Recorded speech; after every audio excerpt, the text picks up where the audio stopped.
Assalamu alaikum wa rahmatullahi ta'ala wa barakatuhu. Barkamu da yau, barkamu da sake saduwa tare da ku a daidai wannan lokaci. A yau za mu yi maganganu akan wannan babbar jaruma da kuke gani kamar haka, ta wani gefen kuma za mu iya cewa karamar jaruma, musamman ma idan muka yi waiwaye da abubuwan da suke kunsa cikin rayuwarta, inda a yanzu za mu faɗi tarihin rayuwarta tun kafin ta fara harkar fim har izuwa yanzu. Musamman ma ɓangarurrukan da ake ta ba da tarihin rayuwarta, tarihin da ko kaɗan bai dace ba, musamman ma inda wasu suke cewa tana da girman kai. Bari mu zagaya ɓangaren abubuwan da kuka dage kuna yawan kiran mu a kai.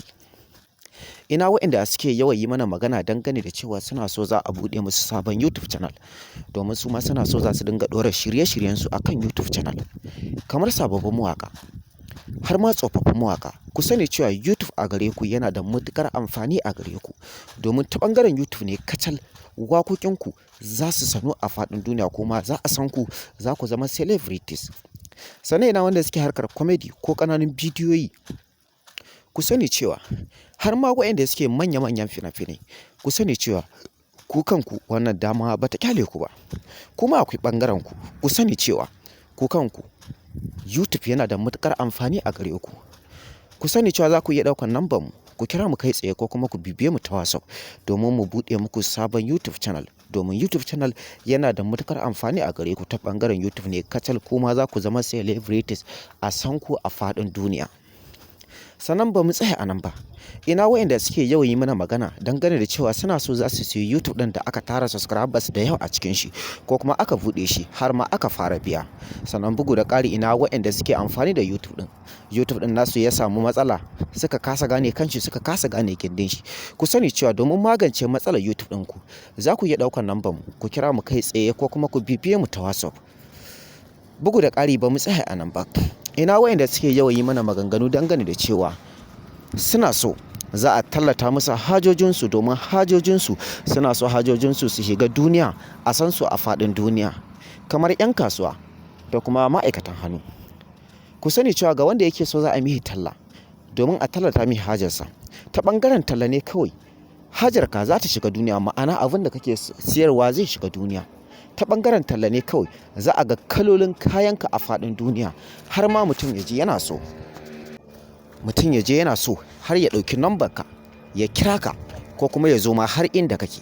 Ka sani cewa ta ɓangaren talla ne kawai za a ga kalolin dukkanin abubuwan da kake yi, kalolin ayyukanka da kuma kalolin yanayin abubuwan da kake yi. Ku sani cewa ga wanda yake bukata za a yi talla, zai iya ɗaukar lambar mu, ya kira mu kai tsaye ko kuma ya bibiye mu ta WhatsApp. Sannan bugu da ƙari, ina ma'aikatan hannu wanda suke fitar da kaloli na design ɗin abubuwa daban-daban. Ku sani cewa ku kanku kuna da damar da za a iya tallata muku hajojinku, ma'ana ayyukanku, domin a san ku a faɗin duniya, har a dinga kiran ku, ku je inda ake bukata ko kuma a zo inda kuke bukata. Ku sani cewa ku kanku talla yana da matuƙar amfani a gare ku. Sannan bugu da ƙari, ba mu tsaya a nan ba. Ina waɗanda Allah ya hore baiwar laƙunƙuna na magunguna na gargajiya har ma da na zamani. Ku sani cewa domin bayyana baiwarku, za ku iya ɗaukar lambar mu, ku kira mu kai tsaye ko kuma ku bibiye mu ta WhatsApp domin mu tallata muku hajojinku, kuma mu tallata muku baiwar da Allah ya muku a faɗin duniya. Sannan bugu da ƙari, ina malamai magada annabawa waɗanda suke roƙiya, domin roƙiya yana ɗaya daga cikin abubuwan da yake taimakawa mutane. Sannan kuma ina waɗanda suke cikin matsalar da suke buƙatar addu'o'i. Dukkanin wasu wanda suke da wannan baiwar, ku sani cewa domin mu tallata muku hajojinku, za ku iya ɗaukar lambar mu, ku kira mu kai tsaye ko kuma ku bibiye mu ta WhatsApp. Bari mu dawo ainihin ɓangaren abin da ya ajiye mu.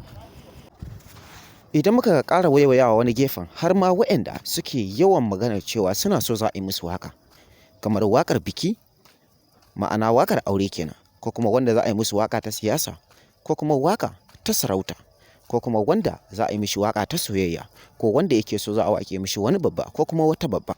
Ku sani cewa har ma wanda yake so za a yi mishi waƙa akan business ɗin shi. Ku sani cewa ga mai bukata zai iya ɗaukar lambar mu, ya kira mu kai tsaye ko kuma ya bibiye mu ta WhatsApp. Bari mu dawo ainihin abin da ya ajiye mu dangane da wannan babbar jaruma, inda ta fuskanci wasu ƙalubale ta ɓangarorka daban-daban, inda a yanzu ta wani gefen kuma kamar ta wasu maganganun da mutane suke yi, inda suke cewa a yanzu ba ta da kataɓis, domin dukkanin abin da ta yi ana sa mata ido a faɗin rayuwarta. Hakan tabbas yana matuƙar ƙona mata rai, kuma hakan yana matuƙar ƙona masoyanta rai. Akwai waɗanda suke yawan maganganu dangane da cewa Maryam Yahaya tana da girman kai, ba ta son girmama mutane kuma ba ta son yi wa manya biyayya. Da wasu suke cewa ba ta girmama manya har ma da yara, inda wasu kuma suke ta cewa ai daman ta taso a hakan ne. Ku sani cewa dukkanin wani wanda ya ce Maryam Yahaya ba ta girmama mutane, to fa tabbas yana ɗaya daga cikin maƙiyanta. A lokacin ka sani cewa ya ma fita daga maƙiyanta ya koma maƙiyan mutane. Domin Maryam Yahaya tana ɗaya daga cikin matan da take matuƙar girmama ni. Hakan ne yasa Sarki Aliyu ya yaba da hankalinta kuma ya yaba da tunaninta lokacin da ta ce za ta yi harkar fim. Bai hana ta ba, domin ya san da cewa za ta kare mutuncinta kuma za ta kare mutuncin iyayenta, kuma ya san da cewa za ta kare mutuncin masana'antar fina-finai. Hakan ne yasa ya bar ta kai tsaye ta fara harkar fim, kuma hakan ne yasa iyayenta ba su damu ba, su kansu suka bar ta ta harkar fim. Kuma ku sani cewa ba wai sun bar ta ne kara gatsau ba, a'a, dole akwai nasiha da ɗan faɗa wanda ya danganci tsakanin iyaye da 'yarsu, kuma dole akwai nasiha da ɗan faɗa wanda ya danganci tsakanin oga da yaransa. Iya wannan nasiha kawai sata, hakan ne yake mutuncinta kuma take kare mutuncinta akan ko'ina. Amma sai dai wasu sukan yi ƙoƙari su ga cewa sun kwaye mata baya. Wasu suke ta zaginta, wasu suke ta cin mutuncinta, wasu suke ta maganganu marasa daɗi a kanta, wasu suke ta aibata ta.